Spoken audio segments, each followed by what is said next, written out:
On va se poser cette question. Y aurait-il enfin une prise de conscience de certains maires de gauche? Alors je vous rassure, on n'avait pas 2 heures pour répondre à cette question. En tout état de cause, en plein débat sur le désarmement des polices municipales, lancé entre autres, vous le savez, par Mathilde Panot, qui a dit de toute façon, si demain on est au pouvoir, il n'y aura plus d'armes ni quoi que ce soit. Je pense que ça va vous faire réagir, mon cher Grégory Joron. Mais une chose est sûre, c'est que dans certaines communes, les choses sont en train de changer. Certains élus socialistes, enfin on va dire de gauche, sont en train de changer. Par exemple, à Annonay, en Ardèche. Corentin Alonso nous raconte et puis on ouvre le débat ensemble.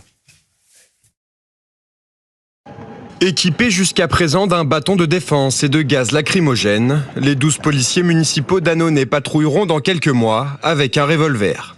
Une décision prise par le maire socialiste Simon Plénet. Si on a vraiment le souci de la protection des agents, il faut qu'ils soient armés. C'est juste un choix pragmatique et de raison. Il y a ce sentiment d'insécurité, il y a malgré tout quand même des phénomènes violents et aujourd'hui, il y a énormément de polices municipales qui sont armées, quelle que soit la sensibilité politique. Et là aussi, je pense que les maires qui ont pris ces décisions-là, c'était par pragmatisme.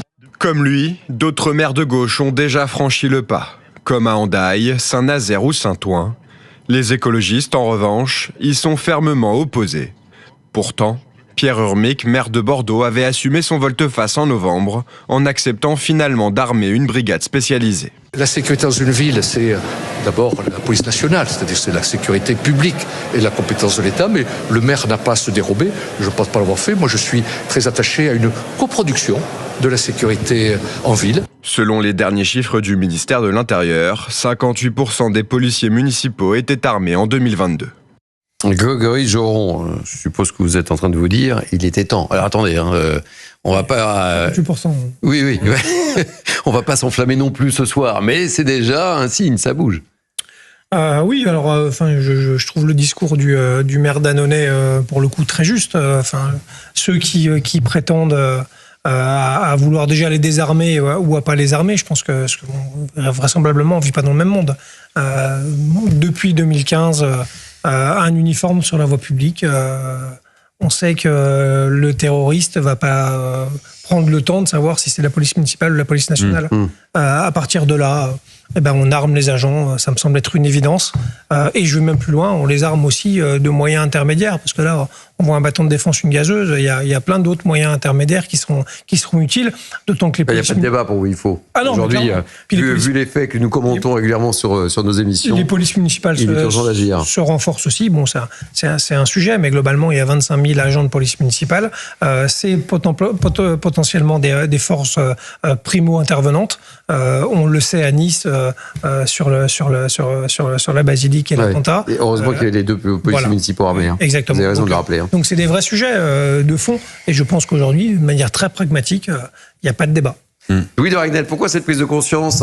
Ça sent les municipales ou pas? Non, mais je pense qu'il y a les municipales. Non, mais vous voyez quand même qu'il y a non, je fais référence au maire de Bordeaux. Non, mais il y a beaucoup de villes de gauche qui arment leur police municipale parce qu'ils sont en train c'est par pragmatisme et ils voient bien qu'il n'y a plus tellement de débat idéologique. Mais je trouve, et donc moi je suis entièrement d'accord avec ce que vous avez dit, et les armes en fait protègent d'abord et avant tout les policiers. Qui sont des cibles et qui ont tous en fait un point rouge sur le front parce que justement de plus en plus les policiers municipaux ou pas sont pris pour cible par d'ailleurs les terroristes mais pas que. Ouais. Ensuite je trouve ça ne doit pas exclure une vraie réflexion.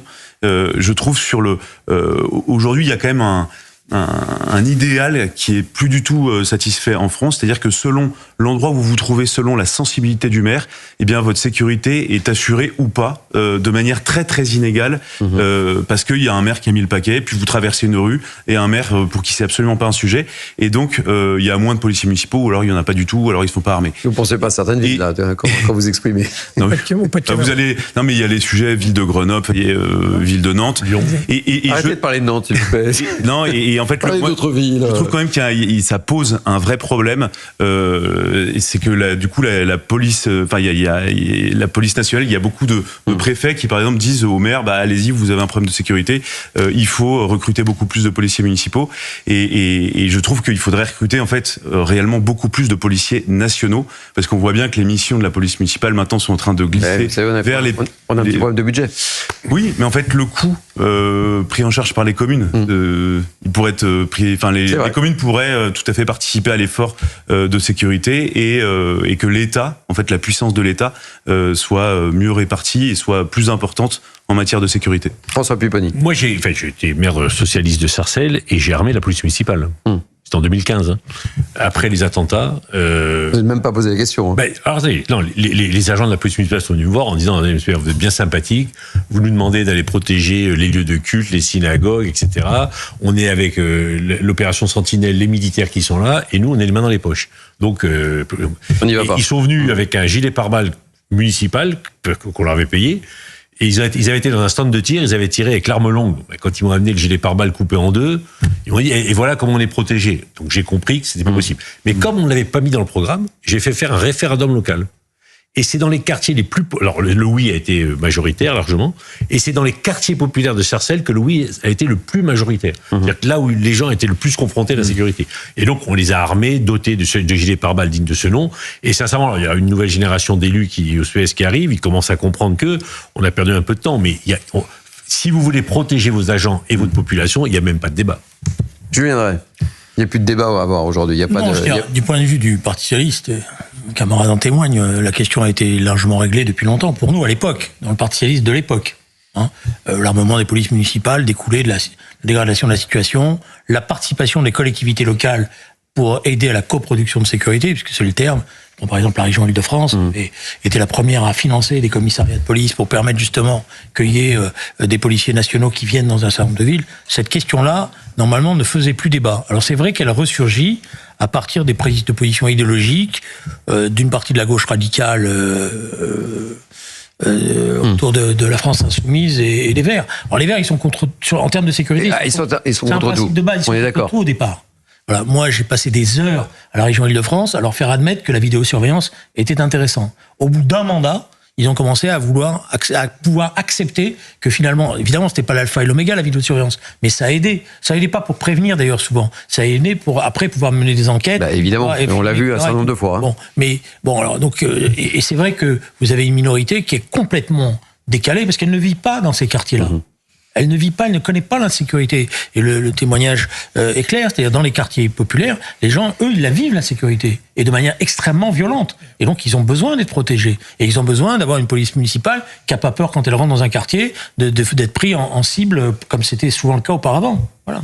Noémie, on parlait là d'une gauche, moi j'appelle la gauche digicode, c'est-à-dire que ce sont certains élus qui sont censés défendre les classes populaires, mais qui au fond n'ont pas grand-chose à voir avec elles, qui vivent dans des quartiers retranchés, qui vivent dans des endroits très sécurisés et qui au fond ne sont pas en lien direct avec l'insécurité du quotidien. Je viens de comprendre la gauche digicode. Et donc, oui, parce qu'ils ont c'est l'idée qu'il y a 1000 digicodes et qu'au fond ils vivent dans des tours d'ivoire qui sont très protégés et qui leur permettent d'avoir cette idée déconnecté du réel, qui est de dire qu'au fond, la sécurité, c'est un petit peu un truc d'extrême droite et on pourrait régler tous les problèmes simplement avec des questions sociales en donnant de l'argent aux associations. Or non, la question de la sécurité, au contraire, c'est un problème d'abord pour les quartiers défavorisés, d'abord pour les classes populaires, d'abord pour les quartiers difficiles, comme on dit. Ce sont eux en priorité qui sont en lien avec ça, qui souffrent de cette délinquance et qui demandent souvent une part de la sécurité. Au fond, ce qu'on voit avec ce maire-là, c'est la prise du conscience du réel. C'est un maire comme d'autres qui prend le mur du réel, tout simplement. L'idéologie ne peut pas tenir dans ces situations-là parce que vous avez tout simplement une population qui vient vous voir et qui réclame de la sécurité, peu importe la population, qu'elle soit de gauche, de droite, de centre. C'est un besoin fondamental qu'on soit de gauche ou de droite.